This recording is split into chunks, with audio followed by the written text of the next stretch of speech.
Hi everyone! Hello guys! Hope you guys are good. Yeah, hey. We have a familiar face with Yes. us today. Behind the scenes with Hello. Joey again.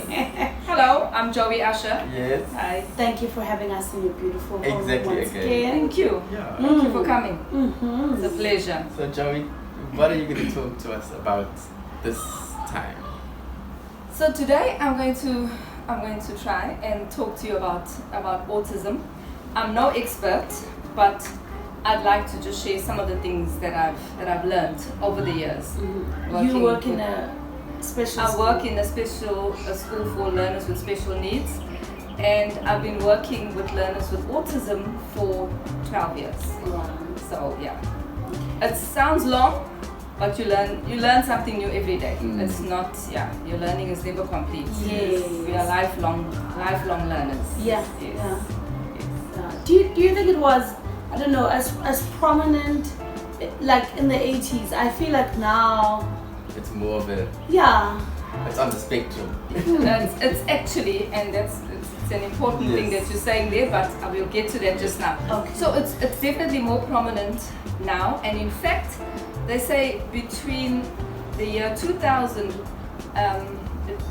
and earlier, that we're not sure as to why, if it's just because people know more about it and they are more aware, so they are easily, the learners, children with autism are more easily diagnosed. But there are differing percentages. The one thing from the USA says that up until the year 2000, there's been from then to now, there's been a 241% growth. Wow. Something else said there's 178% growth in children with autism. And we've seen it. We've seen the numbers of children in our schools. We've seen the fact that even the waiting lists are so long. We can't accommodate all the children at this stage. Yes. So I just want to say, I just want to give a brief definition of autism. Firstly, let me say, we call autism an autism spectrum disorder. And I'll say a little bit more about that just now. But just to say, autism is a complex, lifelong disorder which is characterized by disordered brain growth, development and structure. So the structure and the development and the growth of the brain of the child with autism is different. Even if you have to look at images scans. scans and so on. The neurotypical brain is different from the brain that has autism. So what that means is that size is different, the way it's structured, so it means that the child with autism or the person with autism thinks differently, processes things differently, and therefore needs to be taught differently. Yeah. So as I said, we call it autism spectrum disorder. Spectrum because there are so many children and each child is different. Now I like to think about it as, you know, the spectrum of light, the light spectrum. Yes. I'm not technical, but okay, so just bear with me, but I want to get a little bit technical. So the light spectrum or the spectrum of light, what we see, or the visible spectrum, that's just what's visible to us as humans. Right. Exactly. Right? But on the edge of the spectrum, the light spectrum, we actually have those shades that go into the ultraviolet and the infrared. Now, why is that important for us working with children with autism? It's important because just as I cannot see something in that spectrum with the ultraviolet and the infrared without those lenses. Right. I need the infrared and I need the ultraviolet lens. So I cannot, just as the spectrum with the child with autism, there are things that are easily seen. I can pick up, I can see, I can work with, I can give them the tools and all of that, because it's simple. I can see you showing me, but then there are so many things that I cannot just see, and so I have to put on my ultraviolet lenses, let's just say, or infrared, and I have to look deeper and see what else can I do to help their child. So that's why I love the fact that I can liken it to the lights, the spectrum of light. I'm just thinking, it sounds like you need a lot of patience. Yes, there's and that's part of what I will speak up more about. What I've learned about working with children with autism, you absolutely have to have patience. Yeah. Now, when we look at autism, if we just continue, this is not quite part of the definition, but just to look at what parts or what sections are affected.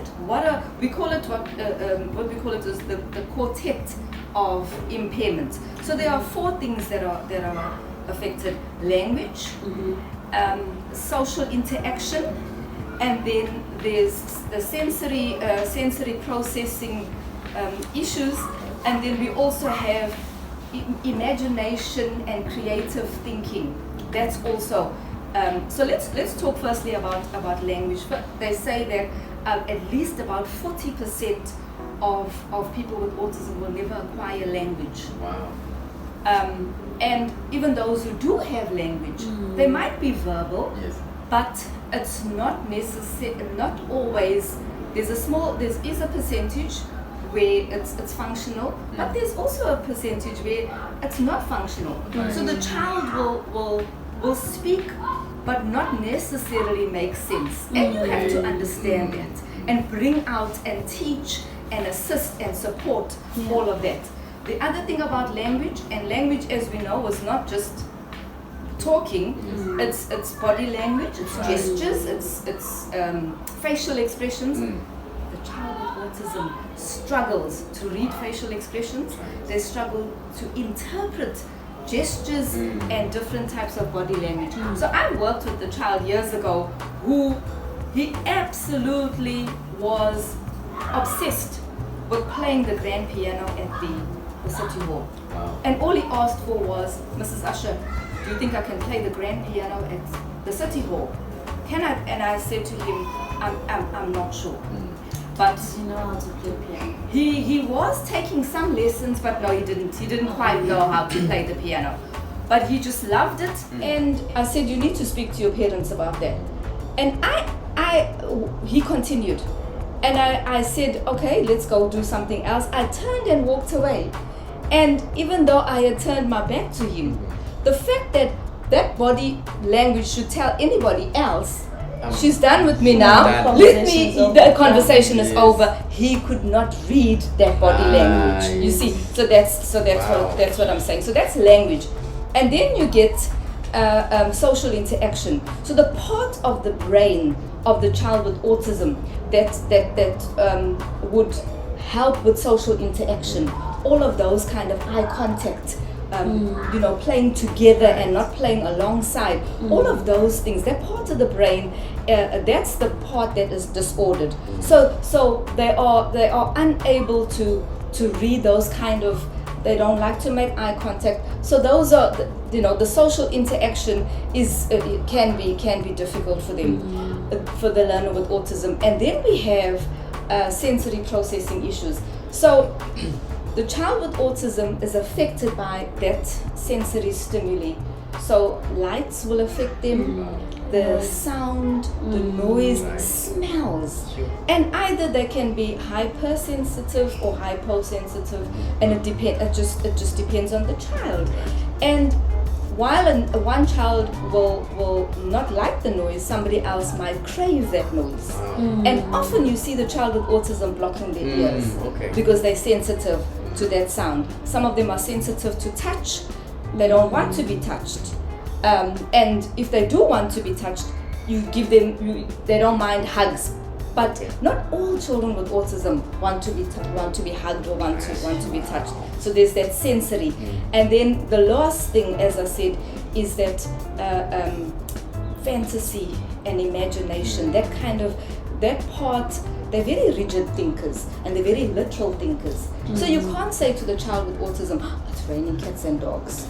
Right. Those are the kind of things. Pull up your socks. Where are the Yes. cats? Yes, exactly. Those are the Where are things. these dogs? Yes, you cannot say that. They think literally, Right. and you absolutely have to understand that, so that you move. You don't work with those kind of things or say those kind of things to the child. I have a with autism. question. I know it might be dumb, but like, do they have dreams still? Like, would they? Yes, they will tell you what they want to do. Okay. You know, No, I'm talking about like oh, I woke up this morning, Mrs. Usher, and I dreamed of a. I've never had a child tell me that. Okay. They okay. had a dream about this. So something, and now see. you're taking me to a place that No, but I've got very little knowledge. No, but it's fine. I'm just about. curious Yes, about that. But yes. it's cool. Yeah. So Yes. so to talk about the statistics, as we said earlier, the numbers of children with autism globally, have increased, right? And some say it's 1 to 100. It's actually gone down, 1 to 88. But then the most recent statistics say 1 to 44. So, and that's a large number of children, and that the number is increasing all of the time. Sure. Also to say that boys are 4 times more likely than girls to have autism. So if let's just break that down and see in a classroom situation. If you have a class of 12, and I would like to argue, and please, this is just my humble opinion, that it might be more than 4, you know. Right. But in a class of children, 12 children, there might be 10 boys and 2 girls. Do you know what I'm saying? So I suppose, well, that is sounds more or less correct, right? But then in some classes we don't have any girls. There are only boys. Wow. So in a department of over 100 children, you might get like 8 girls. So the rest are all boys. Wow. In a family where there is one child born with autism, the likelihood is very great that another sibling Right. might be born Okay. with autism. So that's just a little bit about Do they know the what statistics. causes it? At this stage, they speak about genetic predisposition. They speak about chromosomes. They speak about the parents and so on. But there hasn't been a definite cause. And I want to just say, and there have been people who have said, that immunization, that vaccination that they give children at the age of 2. Okay. That's the measles, mumps, and rubella, MMR.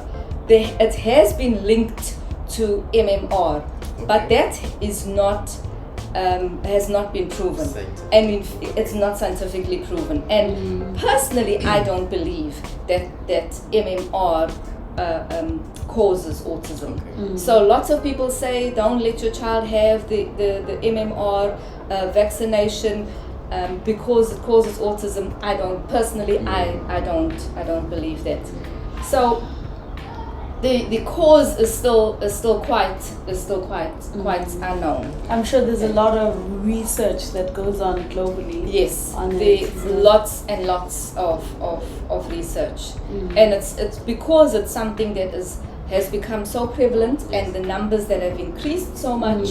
Obviously, it's ongoing. It's Right. ongoing research because people are very keen to find out exactly the cause of autism.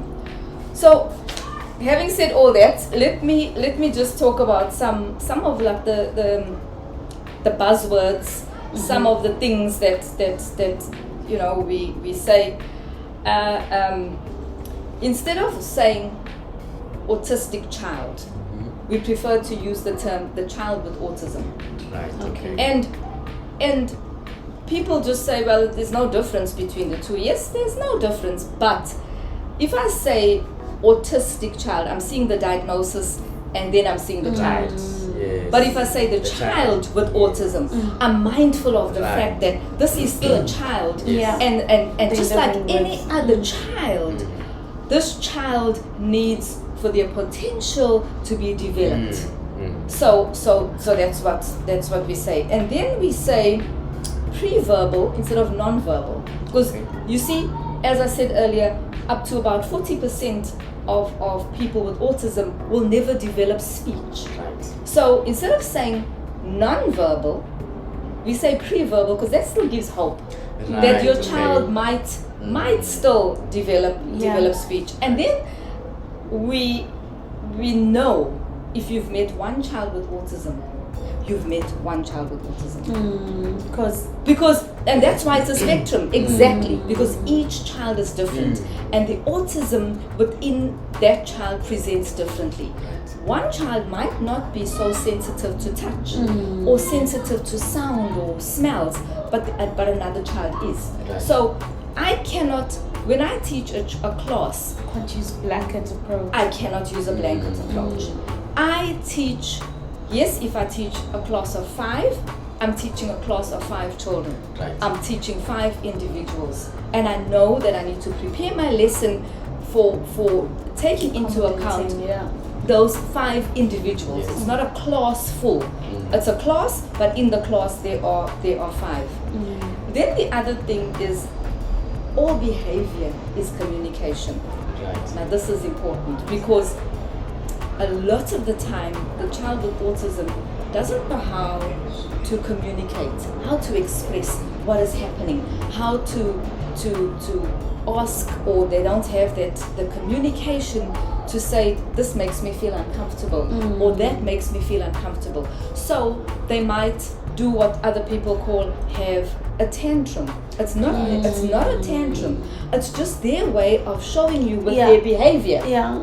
This I'm unhappy about I'm unhappy something. about this. So it's important to remember that all behavior is a form of communication. And don't ignore my behavior just because you think I'm being naughty. It's not being naughty. And in fact, I don't even use, and I don't promote the use of the word naughty with learners with autism, because you need to unpack and understand that behavior.